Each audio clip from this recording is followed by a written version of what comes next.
Voici un exemple d'utilisation des règles de la limite d'un produit pour déterminer justement la limite d'un produit. Alors, il s'agit de trouver la limite lorsque n tend vers plus l'infini de, alors accrochons-nous, mais en fait c'est pas difficile, de 1 sur racine de n plus 1, facteur de n carré plus 3.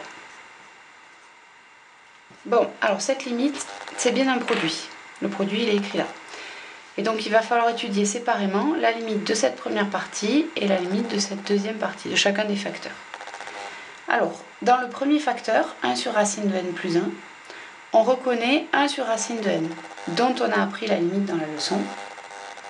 On sait que la limite de 1 sur racine de n, lorsque n tend vers plus l'infini,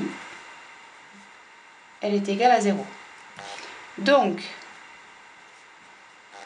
la limite de 1 sur racine de n plus 1, lorsque n tend vers plus l'infini, elle est égale à 1. Ça, c'est d'après la limite d'une somme. On est dans le cas, la première tend vers, alors on a dit vers 0, oui, la limite tend vers 0, la deuxième vers 1, donc la somme tend vers la somme des deux limites.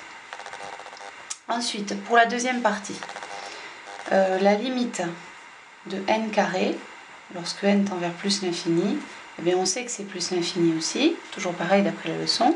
Donc, la limite de n carré plus 3, lorsque n tend vers plus l'infini, elle est également de plus l'infini. Toujours pareil, on est ici dans le cas de la limite d'une somme, où on a une partie qui tend vers 3, l'autre partie qui tend vers plus l'infini, et donc la somme tend vers plus l'infini.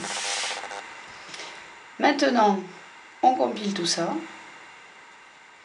et on se dit, le premier facteur tend vers 1, le deuxième tend vers plus l'infini. On regarde notre petit tableau encore, mais cette fois, on choisit la ligne limite d'un produit. Et alors, dans le cas où on a une limite positive, ici c'est 1, et une autre limite qui est un infini, plus l'infini ici, le produit des deux tend vers plus l'infini. Donc on en déduit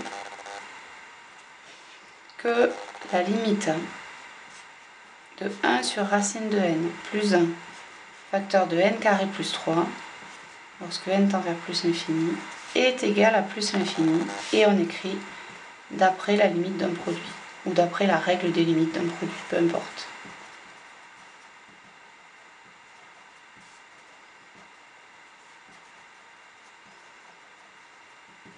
Voilà.